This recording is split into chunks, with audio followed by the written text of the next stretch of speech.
Again, we're here today at the Hunter Burton Memorial Lorcana Championship. We want to thank the Hunter Burton Memorial Foundation for hosting this tournament.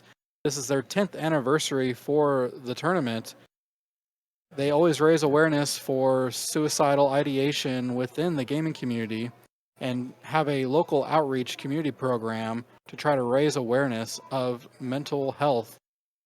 If you would like to donate, this year's charity is 988. It's a Suicide and Crisis Lifeline. 988 is a U.S. national number that you can dial anytime you or a loved one are facing suicidal ideations or a mental health crisis.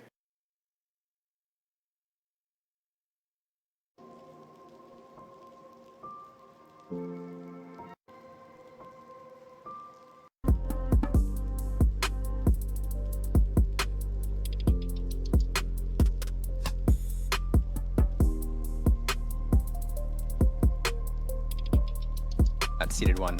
Oh, there we go. Hey everybody, we are back with the top 8 for today's tournament. Super exciting. Yeah, we did the top cuts, we did deck checks, we did all the things you do moving into the finals.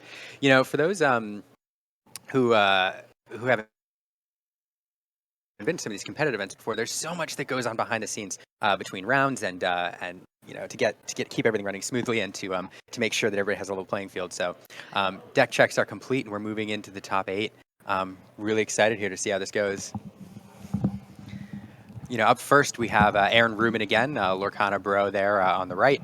This looks to be a Ruby Amethyst mirror match here. We've seen these before. We've seen these before. We know generally how they go, but different builds here coming into the Inklands. You know, these decks have shifted around a bit. The end game looks a lot different, and even the early game has adapted a little bit. With these new Inklands cards. So yeah, so this is not your season 2 Ruby Amethyst matchup, but a lot of similarities.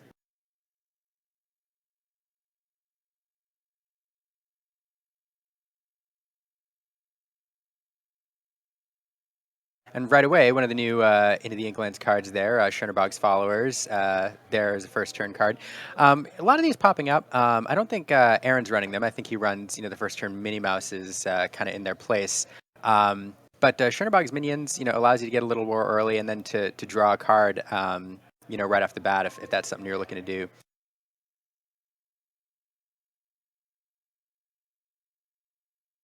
Well, Liam, it's exciting to be here in the top 8 here at the Hunter Burton Lorcana Championship. Thanks for covering us as we were getting transitioned into the top 8 match. Here we go. Aaron questing with a snake. Picking up a little bit of lore, both players, getting a bit of a board presence, getting a little bit of early lore. We're just moving steadily towards the end game as these decks are wont to do. These decks, just looking at their deck lists, are incredibly similar. I think that we had talked about both of these deck lists actually earlier. We have. One having Teeth and Ambition with the Minnie Mouse, and the other having 4 of the Queen's Castles. In fact, I think we may have seen this actual matchup already. I think so. So I think this exact match between these two players we saw earlier in the tournament today. Yeah, so these for those watching, these deck lists very similar. A few key differences though. I mean, obviously in the turn 1 there we see Schoenbog's Followers, and the Minnie Mouse difference there. Aaron running the Teeth and Ambitions 2 to take advantage of the 3 willpower on the first turn Minnie Mouse. And then we have some targeted removal here. We have 2 Dragonfires in Aaron's deck and Maleficents in Aaron's deck, and I don't think Steven is running those as well. Instead, Steven running 4 copies of the Queen's Castle, while Aaron is running 2. And then Steven also running 2 more spell books than Aaron, where Aaron's running 1. And Steven is running 3. So those are the main differences. And so you'll see this play out a little bit differently with Steven able to leverage more castles and more spellbooks to close out the game, where Aaron has some Maleficents at his disposal to try to keep board control and get a large board presence there at the end of the game. And for those of you at home who are asking for these deck lists and the names and the color pairings, we are working on getting that over to you right now with our production team. They'll have those color pairings and the names of the players in the Twitch chat here in just a little bit. Yeah, one thing I'll note too, a lot of since these replays are available, if you're watching and you're interested in any of these color combos, this is a perfect example where you have the opportunity to compare two deck lists that are performing very well, but have slightly different like end game goals. They play out just a little bit differently, and so you can watch the replay. You can look at these deck lists. You can compare Aaron Rubin's play and his deck list with Steven's play and deck list, and you can kind of choose how you want to craft your individual deck. A lot of times we fall into the, we see a deck perform well and we want to net deck that, pick it up and run it. But sometimes, when you have a tournament like this where you see variations of a specific deck, you can look and you can figure out how you want to tailor your individual deck because based on your playstyle, one or other of these versions may appeal to you.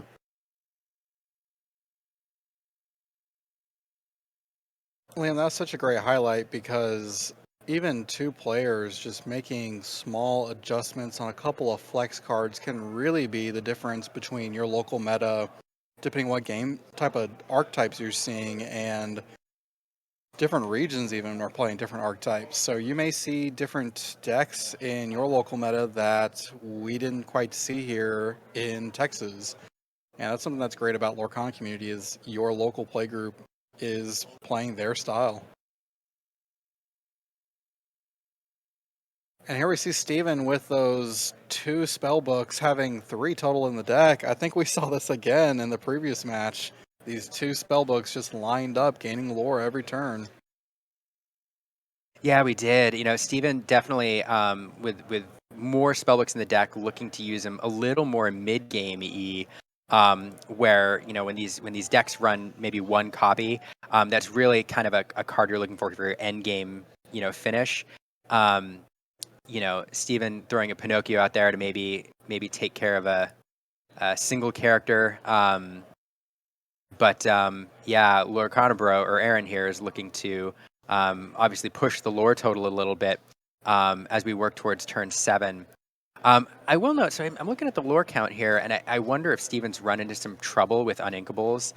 Pinocchio's uninkable. We have the spellbooks that are uninkable, and he's showing 5 ink on the board, where Aaron's showing 7. So I may have missed it in real time, but I do wonder if the inkables have been a problem for Steven.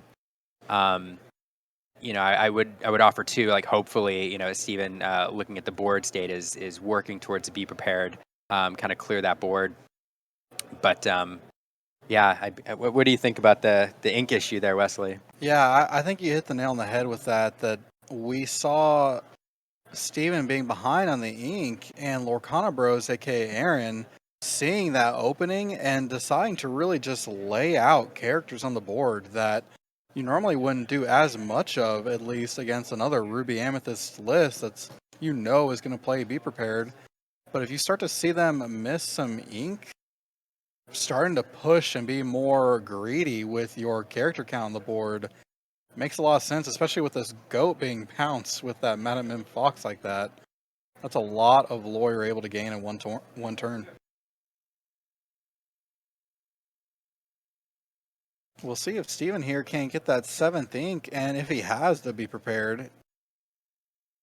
Yep, there it is. Yeah, I'm willing to bet. I'd be interested to know, but looking at the hand, I'm willing to bet he was top decking for an ink, kind of as you suggested, and then with the Be Prepared there, wiping the board. So yeah, it's fortunate that he top decked what he did, but I'm willing to bet that's why we're in the situation we're in. So time to come back. Now that we have 7 ink on the board, there's some removal, but gosh, that goat is the last card that he wanted to see. And the goat bounce again. Brutal. We knew he had the goat in hand from the last turn when he bounced it, but to have another bouncer in Madam M Fox again, what a change. Yeah, and just eyeballing the deck there. Yeah, it looks like there were 3 Be Prepareds he had in his hand total, so 3 uninkables, and oh my goodness. Gosh, just you want to have 1. You'd prefer not to have 3 in your hand in the early game. Gosh, I just think an unfortunate draw there in terms of ink for Steven that game, it seems like.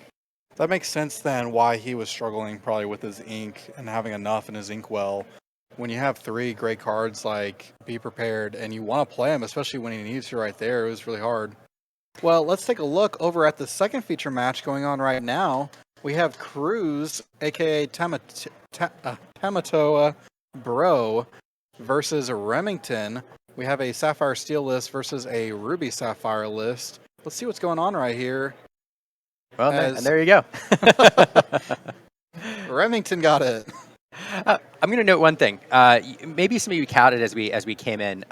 Remington using a kind of a technique that I've seen some people start to use with some tokens to indicate what characters are on locations. So if you noticed, he had these orange tokens that looked like little ink drops, I think. And he put one color on the location and then a corresponding color on his characters. And so to me, I think this is an elegant way of ensuring that you and your opponent, understand the board state correctly. So, we missed some of that gameplay, but at the very least, we could highlight that little technique because I think that's fun. No, and we were saying this earlier, Liam, while you were over to the side, that there was a player who was using Pokemon energy to represent their ink and their inkwell. And so I think it's really great and innovative for some players to find ways to mark or at least indicate a change in a character. That way it's clear for everyone at the match. Yeah, that's a great point, Wesley. One thing to think about when you play in these competitive events, it benefits everyone from, the players to the casters to the judges, everyone, to have an accurate understanding of what the board state is, whether it's the number of cards in hand or the cards in your inkwell or what characters at which locations or even which characters ink are dry and which ones are not. And so I very much appreciate when players take, the extra step to ensure that their opponent has an accurate understanding of what's going on their board. I think there's, sometimes, like in poker or other games, people like to bluff and kind of like fool their opponent. And I think sometimes we fall into this misconception that in competitive play, it's better if we kind of, deceive our opponent. And I will say that, deceiving your opponent is perfectly fine if you're talking about like disguising what you're doing or your strategy. But in terms of disguising the board state, it really isn't helpful for anybody. So like you said, with the Pokemon energy, I do appreciate when players try to make it clear what's going on. I know I also like to integrate my other Disney products I have, like my Disney 100 coins to represent my hand. It can be a great way to, if I have a Disney figure that I want to use to represent my ink or whatever it may be at your local meta that you want to use, you can really incorporate some cool Disney items.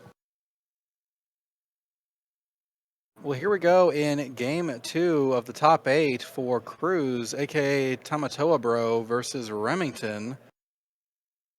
We see 2 popsicles, I believe. Yeah, 2 shiny popsicles. This is always an interesting matchup.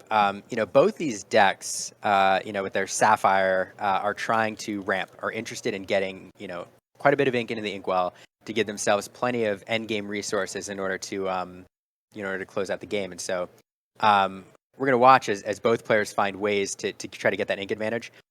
Against a non-ramp deck, it plays out differently, obviously, because your edge you're trying to build is that that significant ink advantage to allow you to do more each turn.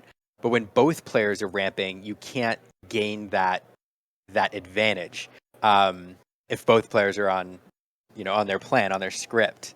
So it's always fun to watch as both of them are trying to pace themselves and keep pace with the other player. Yeah, we see this Remington having the fishbone quill, really trying to get ahead a little bit as much as he can. We see that Cruz is lacking a fishbone quill on his side of the board. This is advantage, at least for Remington, who now sees it getting removed due to this Rise of the Titans card from Into the Inklands. A card that become, it's removal for items or locations. One of the very few items that actions that removes locations. So definitely a card rising in popularity as people figure out how to best leverage locations, in this new set.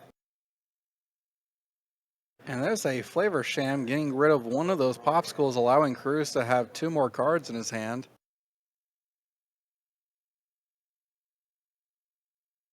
Trying to find as much resources as you can in your hand that way you can have answers to your opponent is really key, especially in these more ramping control matchups like this.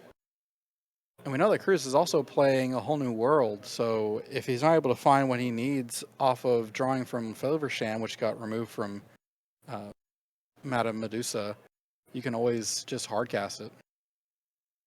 Is that Titan's card again? Popsicle's back. This time I got rid of the location, is that right? That is true. Yes, McDuck Wow. Manor, which is a bear to remove with damage alone. 9 willpower is quite a bit. Well, we're gonna take a quick look over here at the first feature match. Steven versus Lorcana Bro, Aaron. The mirror match between Amethyst and Ruby.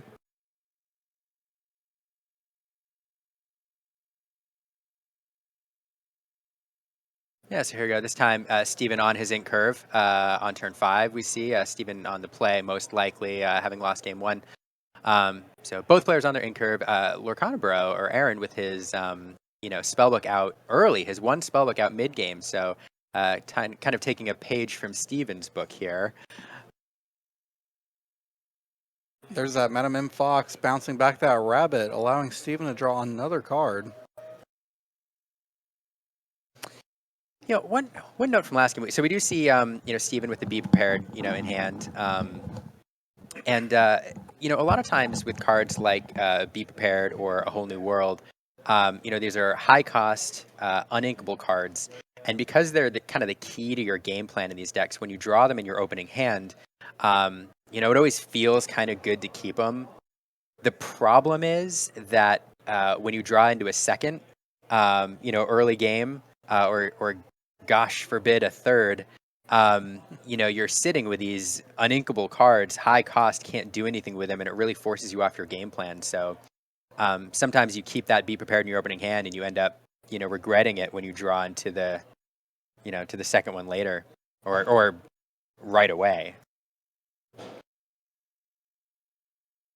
Wow, and for a second there, we saw a true Ruby Amethyst mirror match as we had Spellbook, Snake, facing each other across the board. I've seen this with Aaron before, and since the majority of his cards are foil, I always say we know which one the reflection is. And hopefully we'll see Steven here, and it doesn't appear so, to be stuck without enough ink to be able to play his characters. I do see quite a few uninkables in there. To Be Prepared, Spellbook's uninkable, Rabbit.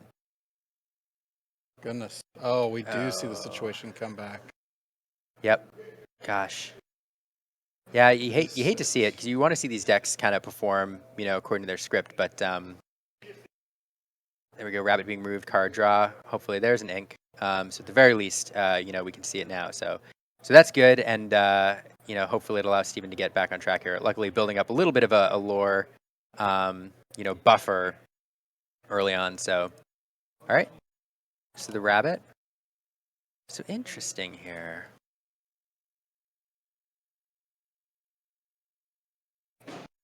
Snakeback, Rabbit again. That's what Amethyst does. Good bounce, good recursion, great card draw. But he does play the... There's a He Chernobog does play follower the in ink the to use ink. the spellbook. Okay. So, had the option this turn to play the Be Prepared if he wanted to. Chose not to, rather keep that Friends and turn to draw into another card. I do wonder, there's also the possibility he's drawing Aaron out, maybe inviting Aaron to drop another card or two on his board, overextend himself. But interesting play there. Snake getting exerted, Madame Medusa removing it. Wow, that Pinocchio just coming down and really helping out Aaron. And the Queen's Castle, exactly, what Aaron wants to do on a turn that he's worried about, the Be Prepared being played.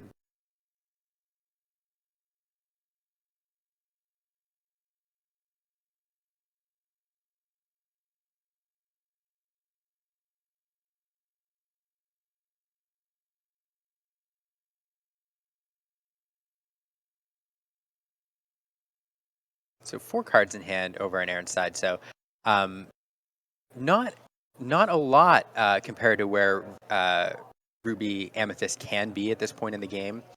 We see Steven over there with more of a full grip, as they say. So Steven obviously looking at quite a few characters on the board there.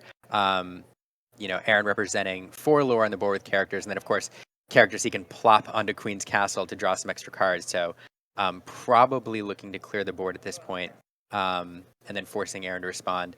Unfortunately, with the location on the board, it leaves Steven in the position of having an empty board, allowing that location to stick around for another turn. But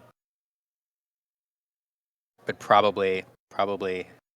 I don't know. I will not venture to guess without the hand there. Venture to say which is the best line of play, but I will say and that's probably one of the best lines. Yeah, right. No, I agree. Having the location and a spell book is kind of what you're okay with here, even after a Be Prepared. I know Aaron lost a lot of characters there, but just the recursion that he's been able to have this match, he's still got cards in hand and has the ability to play them. While also gaining lore from Spellbook and the Queen's Castle. Right. Oh, Rabbit. Great card here. Great card anytime, really. Really. And especially if you have a way to bounce it, like with a Madam Mim. Or even moving it like he just did onto the location. It's at least going to net him another card. As a reminder for everyone, at Queen's Castle, any character there will draw you an extra card at the start of your turn.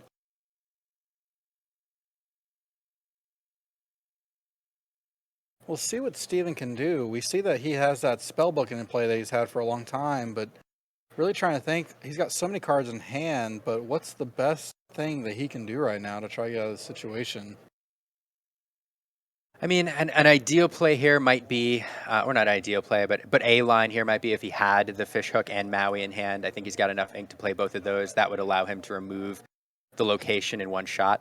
Other than that, he's probably going to have to be okay with that location sticking around for another turn, take care of the character. There it goes. Preventing that card draw. Fox coming out, and there's some damage on the location. So not a terrible line. Get that location, halfway down, and take care of the rabbit. But another 2 lore off the Queen's Castle for Aaron. That Maui's hook, just having that really great ability to be able to bump up another character, but also, too, we know that in Steven's list, he's playing Merlin Crab. That could have been another way that he could have given, like, Challenger to the Madam Mim Fox and dealt, like, all the damage right then and there. It's another great point. The Crab into the Fox combo is another great way to take down Queen's Castle in one turn. Those are lines like those two, like you were saying, Liam, like so important for Ruby Amethyst players to kind of have in the back of their minds for whenever they face situations like this. Because being able to get rid of a location that's causing a ton of trouble can be very vital to your game and really help you from preventing your opponent from going from 16 to 20.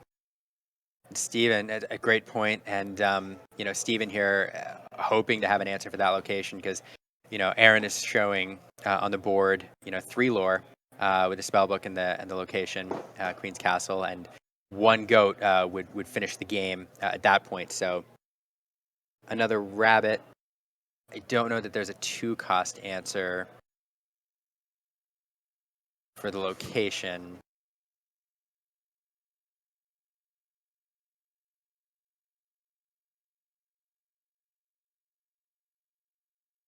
Goat into the inkwell. Extra ink, and at this point, Steven just hoping that there's no goat in hand. And there it is, and that's game. Slamming the goat. What a great game from Aaron, from Lorcana Bros, and Steven. Really appreciate them. On the other feature match, Remington ended up winning 2-0 against Blue Red. I should say Sapphire Ruby. Remington beating out Cruz from the Lorcana Bros. One Lorcana Bros goes to the top 4 and the other one staying in the top 8.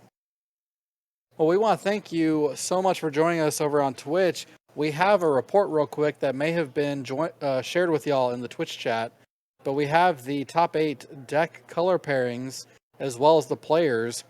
We have Julius piloting a Sapphire Ruby list, Aaron piloting a Amethyst Ruby list, Ricardo Cruz piloting a Sapphire Steel list, Emma piloting a Ruby Amethyst list, Ronald piloting a Ruby Amethyst list, Remington with a Sapphire Ruby list, Steven with a Amethyst Ruby list, and Dominique piloting a Steel Amber list.